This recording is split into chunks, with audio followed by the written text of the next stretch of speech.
شروع اللہ کا نام لے کر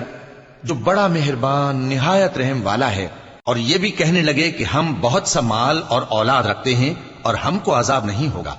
کہہ دو کہ میرا رب جس کے لیے چاہتا ہے روزی فراخ کر دیتا ہے اور جس کے لیے چاہتا ہے تنگ کر دیتا ہے، لیکن اکثر لوگ نہیں جانتے۔ اور تمہارے مال اور اولاد ایسی چیز نہیں کہ تم کو ہم سے قریب کر دیں، ہاں ہمارا مقرب وہ ہے جو ایمان لایا اور عمل نیک کرتا رہا۔ ایسے ہی لوگوں کو ان کے اعمال کے سبب دگنا بدلہ ملے گا اور وہ امن و چین سے بلند و بالا عمارتوں میں رہیں گے۔ جو لوگ ہماری آیتوں کے سلسلے میں ہمیں ہرانے کی کوشش کرتے ہیں وہ گرفتار عذاب کیے جائیں گے۔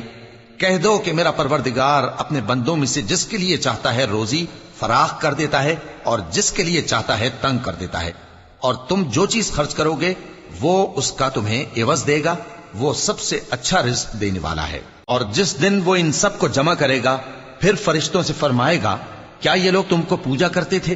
وہ کہیں گے تو پاک ہے، تو ہی ہمارا دوست ہے، نہ کہ یہ، بلکہ یہ جنات کو پوجا کرتے تھے اور اکثر انہی کو مانتے تھے۔ تو آج تم میں سے کوئی کسی کو نفع اور نقصان پہنچانے کا اختیار نہیں رکھتا، اور ہم ظالموں سے کہیں گے کہ اب دوزخ کے عذاب کا جس کو تم جھوٹ سمجھتے تھے مزہ چکھو۔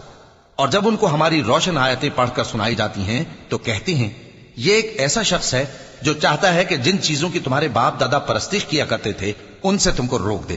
اور یہ بھی کہتے ہیں کہ یہ قرآن محض جھوٹ ہے جو اپنی طرف سے بنا لیا گیا ہے، اور کافروں کے پاس جب حق آیا تو اس کے بارے میں کہنے لگے کہ یہ تو کھلا جادو ہے۔